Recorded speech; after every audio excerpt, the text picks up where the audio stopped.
Bonjour mes amis, je reviens avec cette dernière vidéo sur la série Maduro Prisma. Comme je vous avais dit, cet enlèvement, ce kidnapping du président Nicolas Maduro est un prisme qui décompose la lumière en plusieurs couleurs. Tout au long de cette semaine, je vous ai énuméré quelques couleurs de ce prisme et nous en arrivons à l'épilogue, c'est-à-dire à la sixième et dernière partie, c'est-à-dire la stratégie des users. Oui, l'acte qu'a posé le président Trump est un acte tactique, mais comme je vous l'avais dit, ça s'inscrit dans une stratégie des users qui est dictée par le National Security Strategy.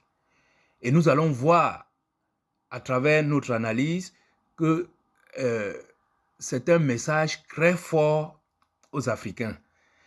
J'avais déjà une fois fait une vidéo pour dire aux Africains que je pense que le président occidental qui aime le plus les Africains, c'est Donald Trump. Quand il avait dit, avec les dirigeants que nous avons là, nous sommes des sacs à merde.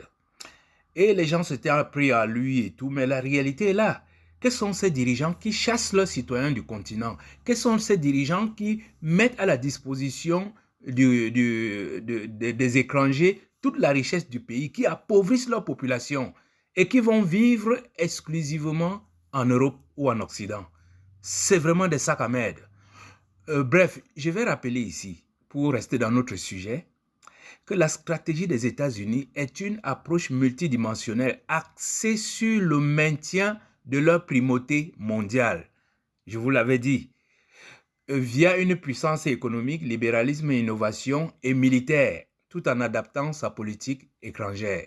Voilà la stratégie globale des États-Unis. Et tout chef d'État qui arrive, tout président qui arrive à la tête de l'État doit s'arranger pour que son action s'intègre dans cette stratégie. Donc cette loi de la force, cette loi du plus fort, cette loi de la jungle qu'a démontré le président Donald Trump s'inscrit exactement dans ce cadre. Quel est le motto de Donald Trump? Il dit, c'est MAGA, Make America Great Again. Donc, ça veut dire que cet homme-là, je vous ai dit, le président Macron, c'est un homme, il dit président Macron, le président Trump est un homme d'affaires, donc il est très pragmatique.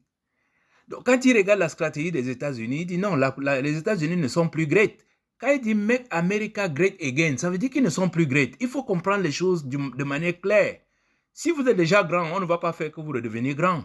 Si on veut que vous redeveniez grand, ça veut dire que vous n'êtes plus grand. Et c'est une réalité. Donc, tous ceux qui disaient que Trump se trompe, opération sans stratégie, opération de désespoir, Trump au pied du mur, Trump dans le mur, je vous dis, vous vous trompez, c'est vous qui vous trompez énormément, car l'action de Trump s'inscrit exactement dans le cadre de la stratégie des États-Unis. Le seul problème de Trump, si c'est un problème, est le suivant. Pour faire que l'Amérique redevienne grand, il peut s'appuyer sur les fondamentaux de l'Amérique qui étaient le libéralisme, l'innovation, la protection, la liberté. Et ça, je vous dis, tous les citoyens du monde rêvaient, et même aujourd'hui, les citoyens du monde rêvent de vivre aux États-Unis. Pour une raison très simple, la justice. La justice américaine est vraiment très stable. Bon, maintenant, comment annoter ça? Elle est quelques vacillements, mais il ne faut pas oublier que ce pays-là, grâce à la justice et la protection, elle est devenue la première puissance du monde parce que les Einstein, tous ceux qui ont fabriqué les bombes atomiques, tous ceux qui ont... Ce n'étaient pas des Américains, mais c'est parce qu'ils se sentaient protégés en Amérique qu'ils sont allés vivre en Amérique. Et vous voyez l'Amérique aujourd'hui, il y a des Noirs, des Asiatiques, des Africains, des Européens, tout le monde là-bas. Et c'est ça qui fait la grandeur. Ça, c'est les fondamentaux. Or, très pragmatique, je vous ai dit, c'est un homme tactique. Il s'est dit en 4 ans, et là je l'ai vérifié, le président Trump ne peut plus se représenter parce que la loi américaine dit ces 2 mandats, même si ces 2 mandats ont été interrompus ou bien intercalés, il n'y a pas, c'est pas plus de 2 mandats cumulés. Donc il ne peut plus se présenter aux prochaines présidentielles aux États-Unis. Donc face à cela, il a promis aux Américains de faire que l'Amérique devienne grande à nouveau. Alors, au lieu de se lancer dans la construction des chemins de fer modernes, des routes comme en Chine, des super aéroports et tout ça, etc., il s'est dit non, ça, je ne peux pas le faire en 4 ans, ou bien ça va nous prendre peut-être 20 ans. Moi, je veux quelque chose de rapide. Il veut que les Américains soient riches, qu'ils soient les plus forts très rapidement. C'est pour ça qu'il a opté pour le fascisme. N'ayons pas peur des mots. C'est l'impérialisme, c'est de la dictature. Et d'ailleurs, ce n'est pas le président Donald Trump qui a commencé cela. Je vous dis, d'après les dernières informations que nous avons, beaucoup de journalistes, beaucoup de personnes, de libres penseurs ont trouvé refuge à Hong Kong, en Russie. Alors qu'avant, c'est les soviétiques qui venaient se cacher, qui venaient demander asile aux États-Unis. Maintenant, c'est les Américains qui partent en asile. Justement, vous vous rappelez du monsieur de Wikileaks, là, comment il s'appelait encore, là, j'ai oublié son nom. Mais les Américains ont traqué ce monsieur pendant des années. Juste parce qu'il s'est exprimé, juste parce qu'il a donné une information qui avait fuité. Mais qu'est-ce qu'il a fait de mal? Il n'a tué personne. Mais l'Amérique qui protégeait ce genre de personnes il y a quelques années s'est mis à craquer ce monsieur. Voilà, Julian Assange. C'est Julien, hein, ouais, bon, c'était un certain Assange. Mais ce monsieur a été craqué, mis en prison, enfermé entre 4 murs, dans une ambassade. Mais c'est pas croyable, ça. Je vous dis, tous ceux qui connaissent l'Amérique, la liberté qui a animé ce pays, qui a fait de ce pays le plus grand du monde, on était tous abasourdis. Alors donc, le président Trump, il s'est appuyé sur ce qui lui reste pour faire que l'Amérique soit great again, c'est-à-dire l'aspect militaire, parce qu'il reste encore une très grande puissance militaire. Mais malheureusement, ça mène au fascisme, c'est de l'impérialisme, c'est la dictature, au point de dire qu'on va acheter des bouts de territoire avec des personnes dessus comme si c'était des marchandises. C'est terrible ça, non? Oui, c'est stratégique ce qu'il fait, mais il se dit en 3 ans, il va enrichir à nouveau les Américains et surtout il va maintenir le dollar. Parce que ne perdez pas de vue, je l'ai dit au début de cette série, que le but c'est de maintenir le dollar comme la monnaie d'échange dans le monde. C'est qu'il est encore à 80%, mais ça chute très régulièrement. Et il se dit, si j'arrête cette effusion, eh bien, on va maintenir notre grandeur. Mais c'est je sais pas, c'est un vœu pieux. Donc, le résultat, avec cet impérialisme, ce fascisme, on aura une nouvelle Amérique qui est totalement basée sur le continent américain, c'est-à-dire de l'Arctique, du pôle sud jusqu'au pôle nord, en occupant tout le continent américain. Ce sera le continent le plus grand, ce sera le pays le plus grand avec près de 42 millions de kilomètres carrés et plus d'1 milliard d'habitants. Donc, il va rivaliser avec la Russie et la Chine. Et parallèlement, ils advisent donc les soviétiques en leur disant les Russes, vous pouvez vous étendre encore jusqu'aux anciennes frontières soviétiques. Ça, il n'y a pas de problème, ce sera la nouvelle Russie.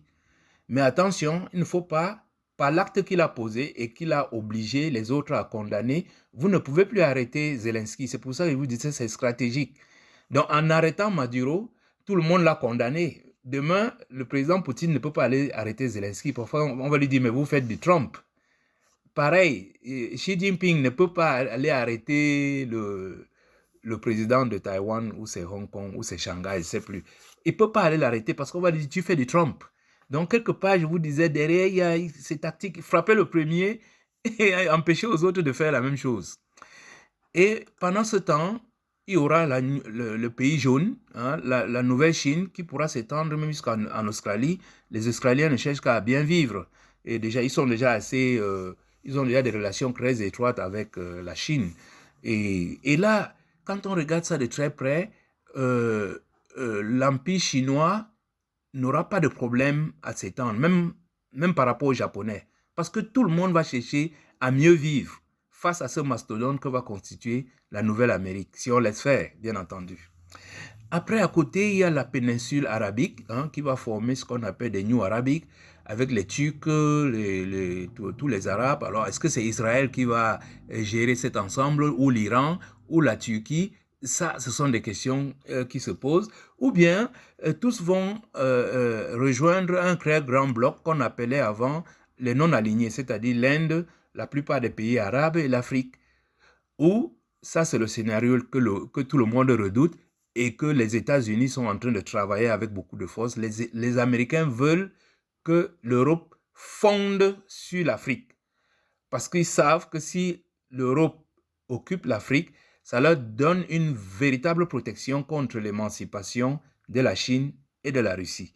Donc, Africains, les Européens sont en train de se réarmer pour reprendre la possession de ce qu'ils appellent leur propriété, comme les Américains disent que le Venezuela et l'Amérique du Sud est leur propriété. Les Européens ne pensent pas différent. Donc, en ce sens, le message final qui est envoyé aux Africains, en particulier aux Camerounais, débarrassez-vous de toutes ces vermines néocoloniales qui ont saccagé vos pays et qui ont mis vos pays à la merci de ces prédateurs. Et surtout pour le Cameroun en particulier, il faut se débarrasser sans attendre de Biya et de sa bande, car le Cameroun est tellement fragilisé que nous serons les premiers à tomber quand ces prédateurs vont essayer de fondre sur notre continent. C'est pour cette raison que les professeurs Abba Oyono, les Djekam Tchameni, le combattant Anissé Ekane, paix à son âme, Maurice Kamto, Maman Alice Com, Eric Tindje, le président élu Issa Chiroma Bakari, c'est pas pour rien qu'ils sont tous vent debout. Je vous dis, nous n'avons pas des semaines ou des mois à perdre avec ce régime.